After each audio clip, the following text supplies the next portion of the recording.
오늘 성경 봉독을 하는데 좀 이상한 거예요. 왜 빨리 오늘 설교 제목이 이 뼈들이 능히 살 수 있겠느냐인데 왜 그 얘기가 안 나오는가 보니까 제 실수네요. 제가 37장 1절부터 10절까지라고 해야 하는데 이거를 38장이라고 이렇게 한 거예요. 오늘 성경 본문도 잘못 읽었는데 설교를 어떻게 하겠습니까? 주기도문으로 오늘 그냥 마치도록 하겠습니다. 같이 읽읍시다. 37장 1절부터 10절까지 교독하시겠습니다. 제가 1절, 여러분이 2절 읽으시겠습니다. 여호와께서 권능으로 내게 임재하시고 그의 영으로 나를 데리고 가서 골짜기 가운데 두셨는데 거기 뼈가 가득하더라. 2절, 나를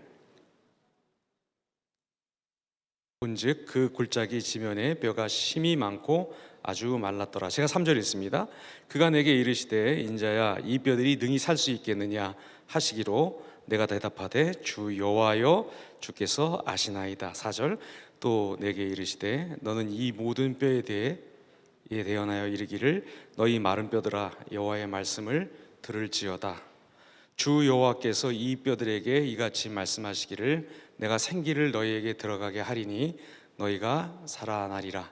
너희 위에 힘줄을 두고 살을 입히고 가죽으로 덮고 너희 속에 생기를 넣으리니 너희가 살아나리라.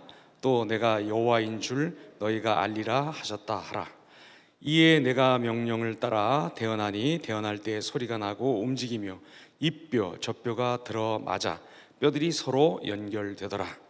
내가 또 보니 그 뼈에 힘줄이 생기고 살이 오르며 그 위에 가죽이 덮이나 그 속에 생기는 없더라. 또 내게 이르시되 인자야 너는 생기를 향하여 대언하라. 생기에게 대언하여 이르기를 주 여호와께서 이같이 말씀하시기를 생기야 사방에서부터 와서 이 죽음을 당한 자에게 불어서 살아나게 하라 하셨다 하라. 같이 읽겠습니다. 이에 내가 그 명령대로 대언하였더니 생기가 그들에게 들어가매 그들이 곧 살아나서 극히 큰 군대더라. 아멘. 에스겔 6장을 보면 하나님께서 이스라엘 백성들이 아주 크게 망할 것이라고, 큰 패배를 당할 것이라고 그렇게 예고하는 말씀이 나옵니다. 바로 그 예고대로 오늘 굉장히 많은 사람들이 죽어서 그 시신이 썩어 뼈가 된 골짜기로 하나님께서 에스겔을 데리고 가시는데, 여기 이 골짜기의 뼈들에 관해서 세 가지 특징을, 세 가지 아주 중요한 모습을 볼 수가 있습니다. 먼저는 뼈들이 굉장히 많았다 하는 것을 알 수 있는데, 그것은 정말 많은 사람들이 죽었다는 것을 알 수가 있고, 패배가 정말 컸었다 하는 것을 알 수가 있습니다. 그 다음에 바짝 말라 있다는 것을 알 수 있습니다. 이 말은 무슨 말입니까? 죽은 지가 굉장히 오래되었다 하는 것을 알 수가 있습니다. 바로 얼마 전에 죽어서 어떻게라도 흔들어 보거나 깨워 보거나 그럴 수조차가 없는, 완전히 사람 살이 썩고 뼈만 남는 백화한 그런 뼈들만 있는 모습을, 황량한 모습을 보여줍니다. 그 다음에 더 심각한 게 있습니다. 여러분, 혹시 그 유튜브에 돌아다니는 그 영상 가운데 하나, 이 ISS가 그 쿠르드 여전사를 잡아서 어떻게 죽이든가요? 그 시신을 어떻게 모독하든가요? 장례를 치르지 않는다고 하는 것은, 죽은 사람의 장례를 치르지 않는다는 것은 사후 세계가 있고 그 사후 세계로 들어가야지 비로소 사후에 살 수 있다고 생각하던 고대인들에게는 엄청나게 큰 일이었습니다. 그러니까 이 죽음이 어떤 죽음이라고 하는 것을 알 수 있냐면, 그냥 전쟁에 져서 전쟁에 패배한 그 정도 죽음이 아니라 이 죽음이 뭔가 큰 저주가 임한 죽음이라는 것을 알 수 있습니다. 왜? 시신 수습도 못했습니다. 잘 이렇게 시신을 수습해서 그나마 장례를 치러줘야 사후세계로 들어갈 텐데 그것조차도 하지 못했습니다. 사람이 사람에게 가할 수 있는 가장 큰 모독이 뭡니까? 시신을 훼손하는 것이죠. 근데 여기 지금 뼈들이 많을 뿐더러 오래돼서 완전히 백화, 하얗게 뼈만 남았을 뿐더러 누구도 장례를 치러주는 사람이 없어서 완전히 그 저주받은 형태로 여기 그냥 이렇게 큰 뼈 무덤이 돼서 널브러져 있다는 것을 볼 수가 있습니다. 그래서 우리가 생각할 수가 있고 해야 하는 것이, 그냥 전쟁에 진 정도가 아니라 이게 무언가 큰 변고가 생겼구나. 어떤 변고입니까? 하나님께서 그렇게 이스라엘 백성들에게 너희 계속해서 그런 길을 택하다가는 망할 것이다. 적군의 칼날에, 내가 일으킨 적대적인 세력의 칼날에 너희 전부 죽을 것이다 하고 말씀하셨는데도 그렇게 그 길을 갔기 때문에 바로 언약을 파기한 그 벌, 언약을 파기한 것에 대한 하나님의 심판으로서 하나님의 진노와 저주가 임해서 이 사람들이 여기 이렇게 뼈무덤을 이루고 있다 하는 것을 우리가 볼 수 있습니다. 바로 이 황당하고 완전히 절망적인 상황 속에서 하나님께서 선지자 에스겔에게 물으시는 것입니다. 이 뼈들이 능히 살 수 있겠느냐. 먼저 하나님이 죽음이 있는 곳으로 에스겔을 이끌어가는 모습을 한번 보십시다. 여기 1절에 보니까 여호와께서 권능으로 내게 임재하시고 데리고 가서 골짜기 가운데 두셨다 이렇게 말하고 있는데, 이 권능이라고 하는 말은 사실은 여호와의 손이라고 하는 말을 약간 의역한 것입니다. 하나님의 손이 일부러 에스겔을 꽉 붙들어서 이 뼈들이 있는, 뼈무덤이 있는 이 저주받은 곳으로, 멸절된 곳으로 언약을 파기해서 그 파기의 결과로 이렇게 쫄딱 망한 곳으로 억지로 끌고 가셨다. 어쩔 수 없이 꽉 눌러서 데리고 가셨다고 하는 그런 장면이 나옵니다.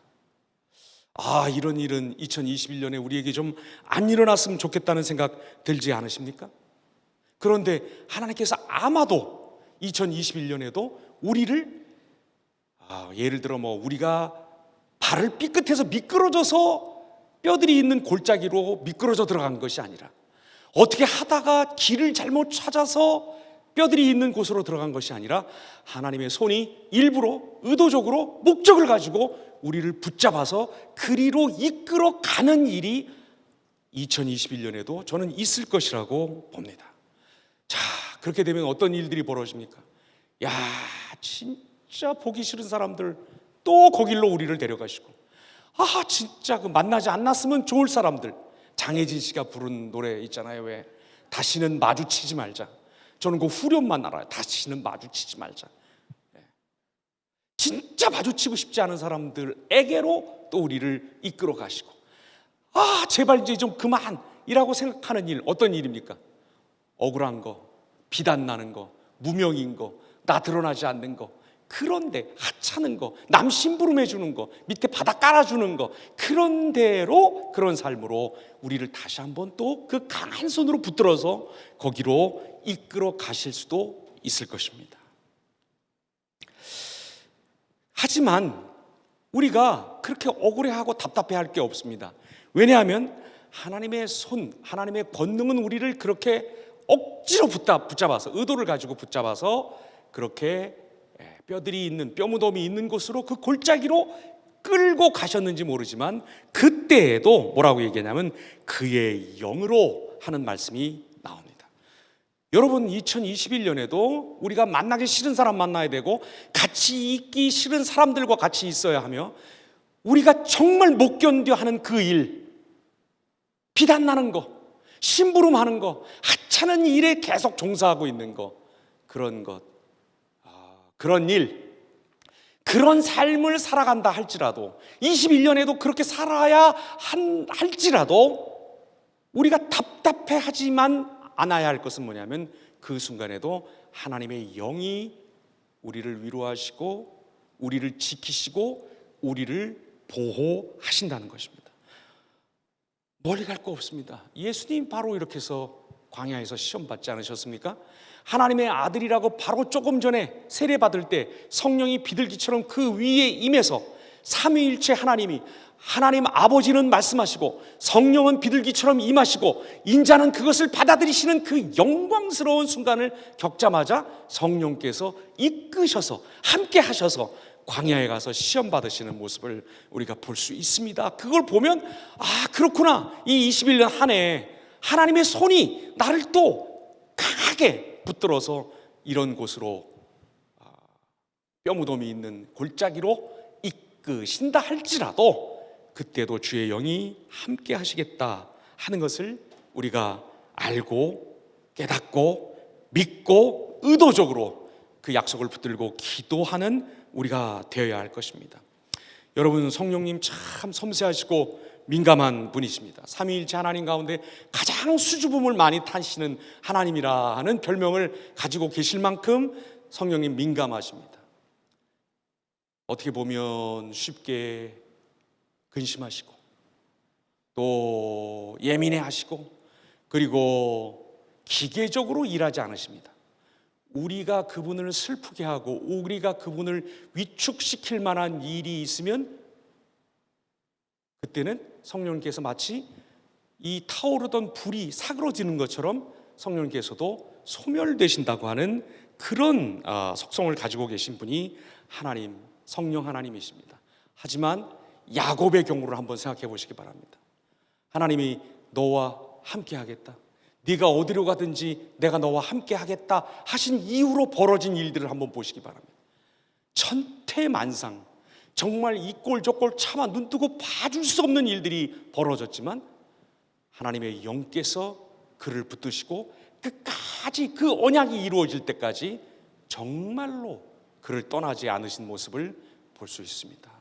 2021년 이 한 해 하나님의 손이 우리를 억세게 붙들고 그 골짜기로, 뼈무덤 골짜기로 이끄실 때에도 하나님의 영이 우리를 버리지 않으시고 우리를 놓지 않으시고 우리와 함께 하시며 우리 위에 임하시고 우리 안에서 일하심을 믿고 이 2021년을 걸어가는 우리가 되기를 바랍니다. 두 번째, 하나님이 죽음이 있는 곳에서 물으십니다. 뭐라고 물으십니까? 3절, 내게 이르시되 인자야 이 뼈들이 능히 살 수 있겠느냐 하시기로 내가 대답하되 주 여호와여 주께서 아시나이다, 이렇게 말하고 있습니다. 이 무슨 말일까요? 이 뼈들이 능히 살 수 있겠느냐라고 하나님이 물으시니까 왜 에스겔이 주께서 아십니다 이렇게 대답을 했을까요? 지금 에스겔의 마음이 나뉘어져 있습니다. 어떤 식으로 나눠져 있느냐? 예를 들어 신명기 32장 39절에 보면 이런 말씀이 있습니다. 이제 나 곧 내가 그인 줄 알라. 나 외에는 신이 없도다. 나는 죽이기도 하며 살리기도 하며 상하게도 하며 낫게도 하나니 내 손에서 능히 빼앗을 자가 없도다. 하나님이 어떻게 하신다고요? 죽이기도 하고 살리기도 하고 상하게도 하고 낫게도 하고. 자, 에스겔이 선지자였다면 이 말씀을 누구보다 잘 알았을까요? 몰랐을까요? 알았겠죠. 하나님이 어떤 분이시라고요? 죽이기도 하고 살리기도 하고, 그렇죠? 또 경험적으로도 알았겠죠. 어떻게 알았겠습니까? 엘리야나 엘리사 같은 선지자들이 했던 아주 중요한 사역 가운데 하나가 뭐였습니까? 죽은 사람들 살리는 거였습니다. 바로 그 전통에 같이 서 있는 선지자라고 한다면 하나님이 하나님의 사람들을 시켜서 하나님이 그 스스로가 죽은 자들을 살리실 수 있다는 것을 어떻게 해요? 머리로는 알고 있는 것입니다. 지식으로는 알고 있어요. 배웠어요. 말씀을 주일학교 때, GBS 때 성경을 읽어서 묵상하고 암송하니까 거기 그런 말씀이 있지. 그런데 대답을 그렇게 못하는 겁니다. 왜? 경험이 없어요. 이 현실 속에서 이런 일이 과연 일어날까 하고 의심하는 것입니다. 그래서 에스겔은 쉽게 믿음의 답을 못하고 하나님께 공을 넘깁니다. 하나님이 이거 모르고 물으셨을까요? 하나님이 에스겔한테 이 뼈들이 능히 살 수 있겠느냐 하고 물으셨을 때 하나님이 진짜 의도하신 건 뭐였을까요? 내가 이 뼈를 살릴 수 있겠다고 생각하니 하는 가능성을 물으신 건가요? 아니요. 가능성은 이 사람이 이미 알고 있어요. 선지자이기 때문에, 이스라엘 백성이기 때문에, 성경에 정통한 사람이기 때문에. 뭘 모르고 있는 건가요? 그 하나님, 성경에 그리고 옛 선지자들을 통해서 들은 바, 말씀으로 들은 바, 그 하나님이 바로 지금 자기에게 말씀하시고 물으시는 하나님인가 하는 하나님의 정체성에 대한 살아있는 믿음이 에스겔에게는 아직 없는 것입니다. 하나님이 내가 살릴 수 있게 없게, 살아날 수 있게 없게 라고 물으시는 것이 아니라 뭐라고 묻는다고요? 이 뼈들을 살리는 내가 누구라고 생각하느냐? 너는 내가 누구라고 생각하느냐? 너 이거 배웠니? 너 이거 들었니? 너 외웠니? 그런데 지금 내 앞에서 너에게 묻는 나를 너는 개인적으로, 경험적으로, 현실 안에서 너는 어떻게 생각하고 있니? 하고 물어보시는 것입니다. 그걸 대답하라고 물으시는 것입니다. 들은 것, 배운 것, 알고 있는 것, 지식으로 가지고 있는 것이 너 자신에게 네 현실 속에서, 네 일상 가운데서 정말 무엇이라고 생각하니? 그게 일어날 수 있다고 생각하니? 라고 하나님이 그 일을 일으키시는 분으로서 자기에 관해서 지금 에스겔에게 물으시는 것입니다. 여러분, 우리는 어떻습니까? 어렸을 때부터 하나님 많이 배웠습니다. 교회에서 많이 들었습니다. 정말 바울도 모르는 그런 놀라운 이 진리들, 하나님의 계시들. 바울은 2000년 전에 이렇게 순교했는데 우리는 2000년 뒤에 살면서 2000년 동안 교회가 하나님이 일하시는 모습을 통해서 어쩌면 바울보다 훨씬 더 많은 진리를 알고 있는지도 모릅니다. 그런데 그게 어쨌다는 겁니까? 그게 내 현실 가운데서, 내 삶 가운데서 어쨌다는 겁니까? 이 세계 안에서, 이 세상 속에서 어쨌다는 겁니까? 오늘 코로나를 당하고 있는 우리에게 어쨌다는 겁니까?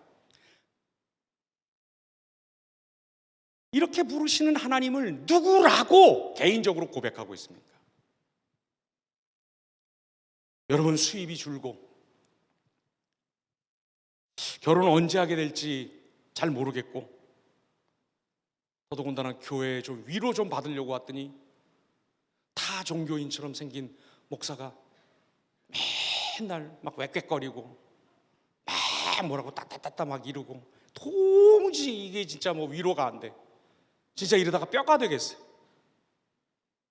여러분, 이런 현실 가운데서 여러분이 이미 머리로 알고 있는 가능성이 있지, 하나님은 살리신다고 알고 있지, 말씀에 그렇게 했어, 그렇게 써 있어 라고 하는 그 말씀을 이 한 해도 붙들고 그것을 정말 체감하면서, 체험하면서 사실 의향이 있으십니까? 주변이 좀 어려워져도, 수입이 줄어도, 힘들어도, 고달파도,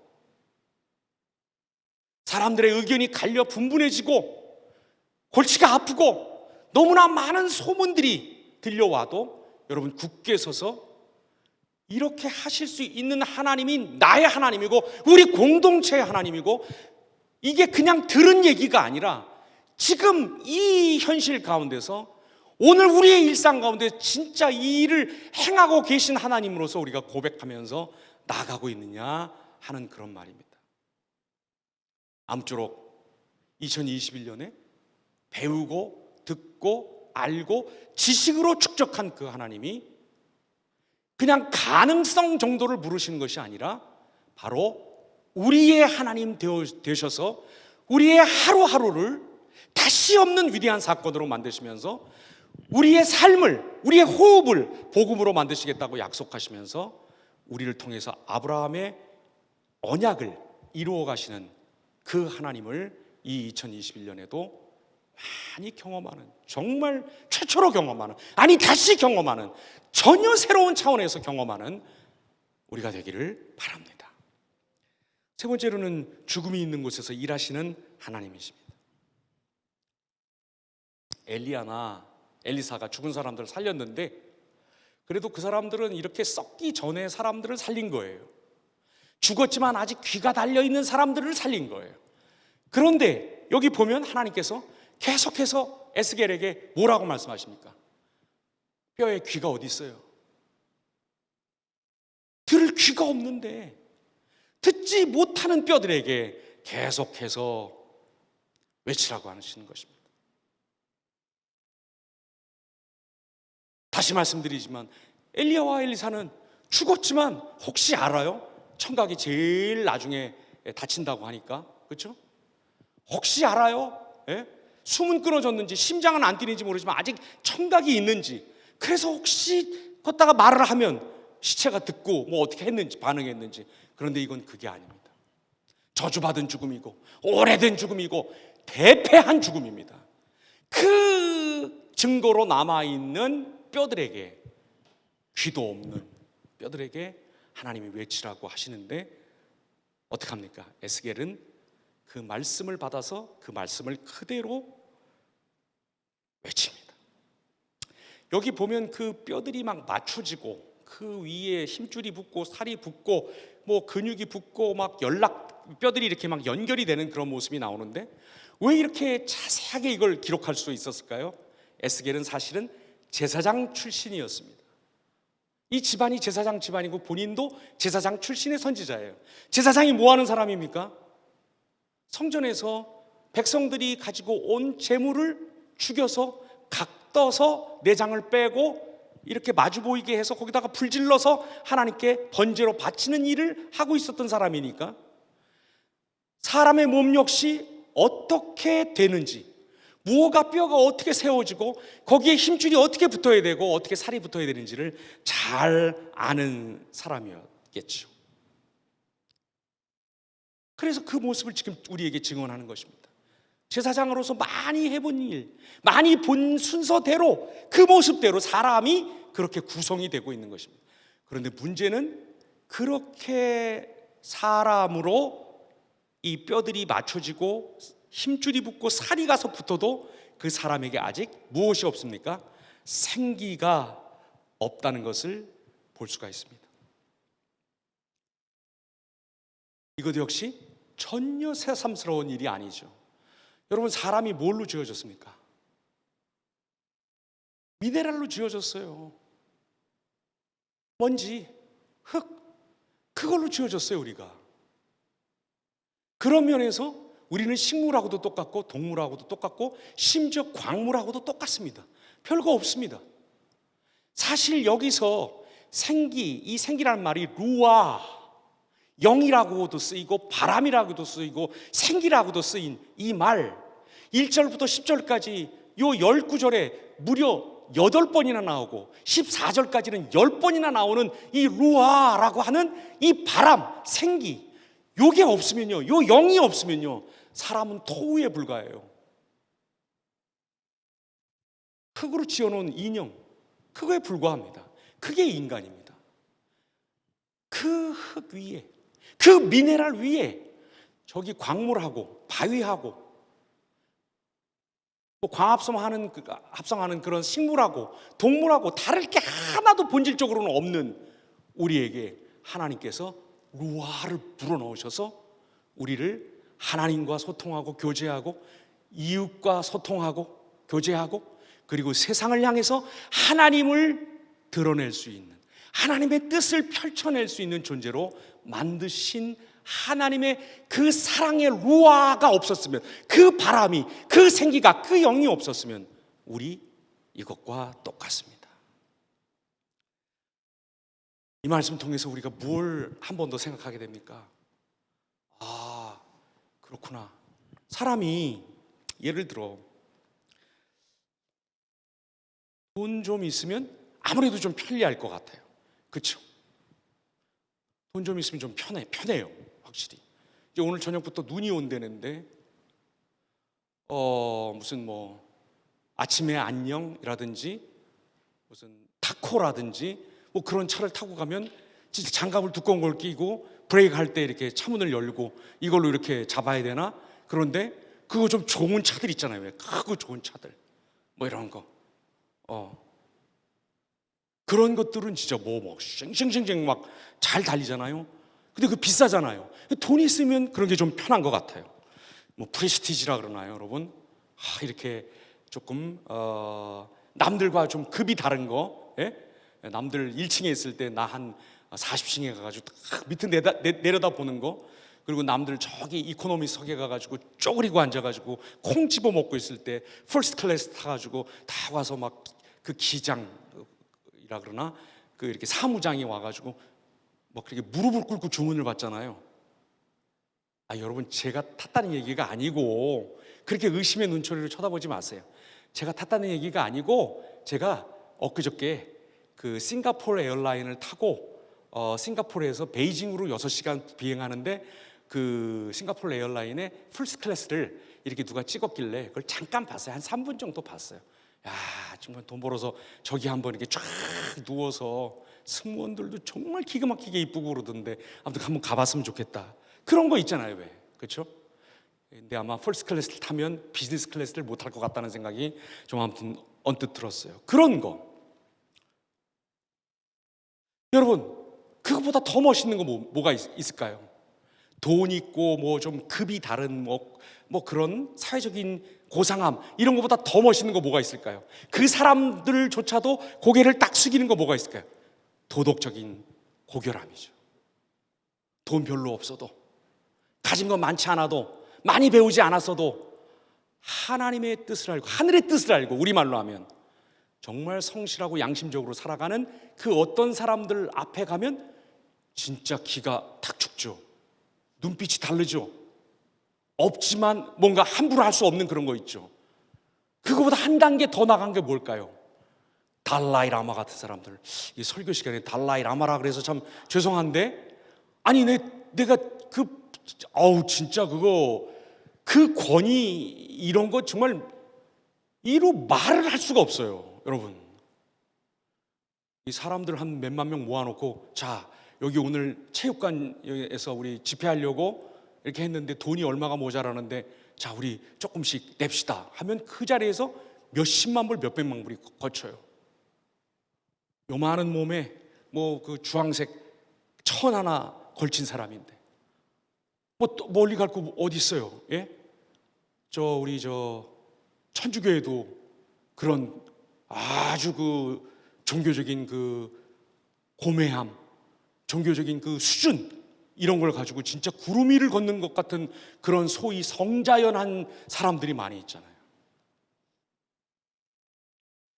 여러분, 이런 것들이 우리의 겉모습을 다른 사람들에게 어떻게 보이게 할 수는 있을 겁니다. 돈이 있고 사회적인 프레스티지가 있고 그 다음에 도덕적인 고상함이 있고 종교적인 수준이 있고 진짜 막 누더기를 걸치고 그냥 꼬질꼬질하고 해도 뭐 우리 개신교에도 있다. 그 옛날에 이춘삼 할아버지인가요? 맨발로 지하철에서 전도하시던 분. 와우, 어마어마해요, 진짜. 여러분, 하지만 이런 것들도 그게 우리의 겉모습을 다른 사람 보이게 어떻게 꾸며줄 수 있는지는 몰라도 우리 안에 하나님의 생기 루아가 들어와 있지 않으면 그것은 사는 것처럼 사는 삶이 아닙니다. 하나님의 말씀을 아무리 우리가 대언해도 하나님의 영이신 그 성령께서 그 바람과 같은 권능으로 모든 것들을 뛰어넘고 관통하는 그 힘으로 그 말씀이 현실이 되도록 역사하시는 하나님의 역동성이 없으면 사실은 우리는 사는 게 아닙니다. 다른 사람들이 우리를 좀 부러워할 수 있을지는 몰라도 와, 멋있다, 그거 어떻게 가져요? 라고 물어볼 수 있을지는 모르지만 혹시 뭐 테드 같은 강연에 나가가지고 한 15분, 17분 마이크 잡고 뭐 아니면 그냥 혼자 막 웃는데 몇만 명이 따라 웃고 그럴 수 있을지는 모르지만 정말 종교든 도덕이든 돈이든 지식이든 명예든 재능이든 인기든 그 그 무엇이든 간에 그 안에 하나님의 루아, 이 벌써 죽은 지 오래된 때로 죽은 저주받아서 장사도 못 지낸 그 뼈들을 부활시키시는 하나님의 영이 우리 안에 들어와 있지 않으면 그건 사는 게 아닙니다. 잠깐 그렇게 보이는 것입니다. 이 안에 또 우리가 어떻게 살아야겠습니까? 말씀드린 것처럼 하나님의 말씀을 붙들고 이 말씀을 현실로 만들어 주시는 하나님의 영이신 성령님께 기도하면서 그 음성을 들으려고 하면서 그분의 뜻에 순응하려고 하면서 그분께서 정말 바람을 일으키시고 권능을 일으키셔서 살리게 하시는 그 일을 바라보고 기대하고 믿으면서 나아가야 할 것입니다. 이제 말씀을 좀 마치려고 하는데 한두 가지만 더 좀 말씀 나누고자 합니다. 10절에 보니까 내가 또 보니 그 뼈에 힘줄이 생기고 살이 오르며 그 위에 가죽이 덮이나 그 속에 생기는 없더라. 9절이었는데 8절을 읽었네요. 10절을 제가 읽게요. 이에 내가 그 명령대로 대언하였더니 생기가 그들에게 들어가매 그들이 곧 살아나서 일어서는데 극히 큰 뭐라? 군대다. 뼈들이 아주 많았었는데 그게 큰 군대가 됩니다.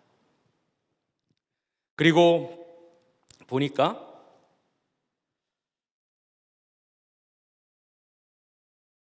하나님께서 유다를 망하게 하실 때 여러분 아마 적군들이 사방에서 달려 들어와서 유다를 쳐서 예루살렘을 함락시켰을 것입니다. 근데 9절에 보니까 또 내게 이르시되 인자야 너는 생기를 향하여 대언하라. 생기에게 대언하여 이르기를 주 여호와께서 이같이 말씀하시기를 생기야 어디에서부터 와서? 사방에서부터 와서.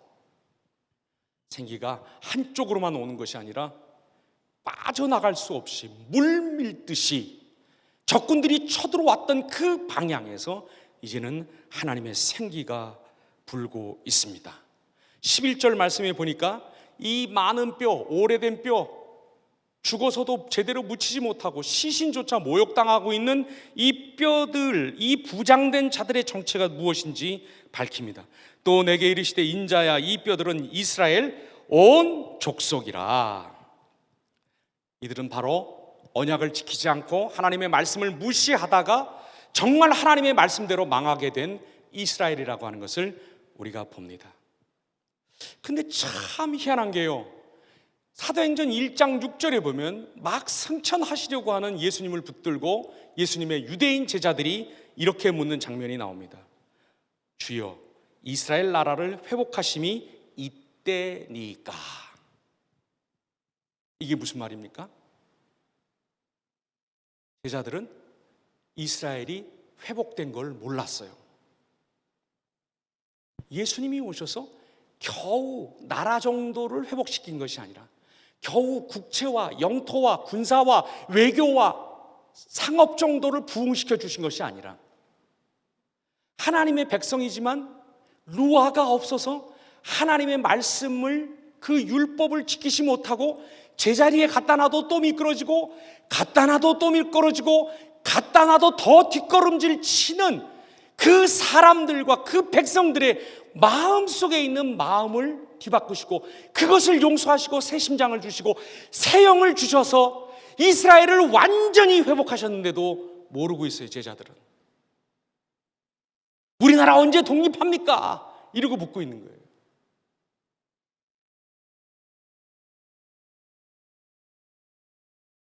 여러분, 이스라엘이 왜 죽었습니까?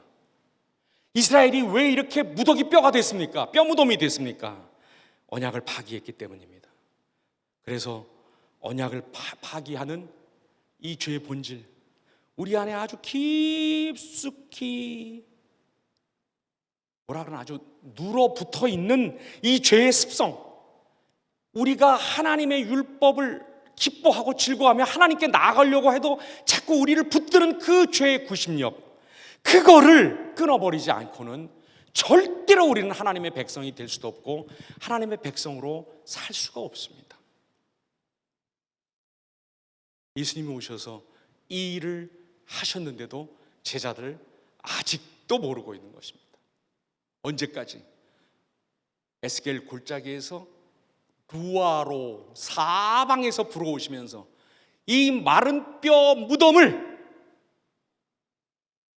사람으로 온전히 살려서 군대가 되게 하신, 다시 하나님의 명령을 즉각 순종할 수 있는 강한 사람들로 만드실 그 성령이 그들에게 오시기까지 이스라엘이 회복된 줄 모르고 있는 것입니다.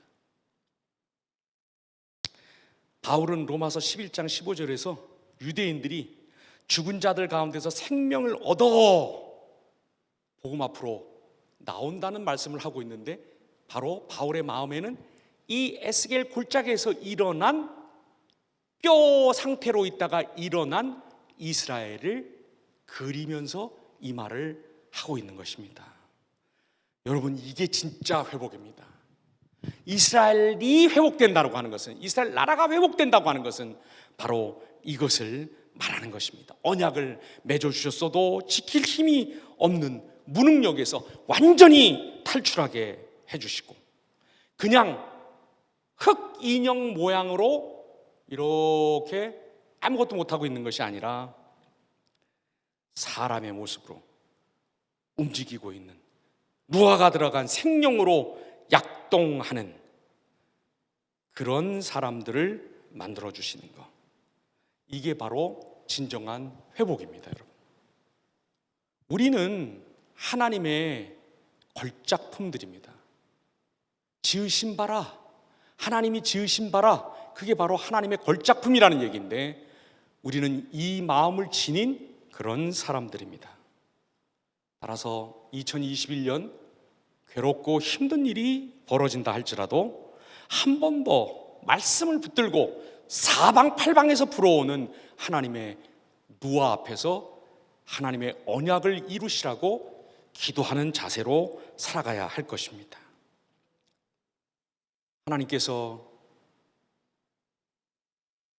단지 그냥 환경을 조금 바꿔주시고 외국 군대를 물리쳐 주시는 정도가 아니라, 하나님께 마음과 뜻과 목숨을 다해서 자기 모든 것을 기울여서 순종할 수 있는 강한 군대로 만들어 주신 그 군대가, 그 사람들이 바로 우리라고 하는 그 마음을 가지고 2021년 상황이 힘들고 분명히 어렵지만 멋진 순종, 기가 막힌 순종, 다른 사람들에게 모범이 되는 순종, 이런 순종을 해드리는 우리가 되었으면 하는 간절한 마음이 제게 있습니다. 이 마음을 먼저 받고 알게 된 우리가 이 세상에서 뼈무덤이 되어서 나뒹굴고 있는, 죽은 지 오래된 하나님으로부터, 그 율법과 말씀으로부터 떨어져서 완전히 진노받아 저주받아 죽은 뼈무덤들을 보면서 우리도 에스겔처럼 그 뼈들을 향해서 대언하고 예언하는 그런 2021년 한 해가 되기를 간절히 소원합니다. 우리와 우리 자신의 형편을 보면 그리 할 수 없는 것 같아도 이것은 하나님의 약속이고 하나님의 계획이기 때문에 순종하고 엎드리는 자에게 반드시 이 일은 일어날 것입니다. 그렇게 믿고 나아가는 우리가 되기를 바랍니다.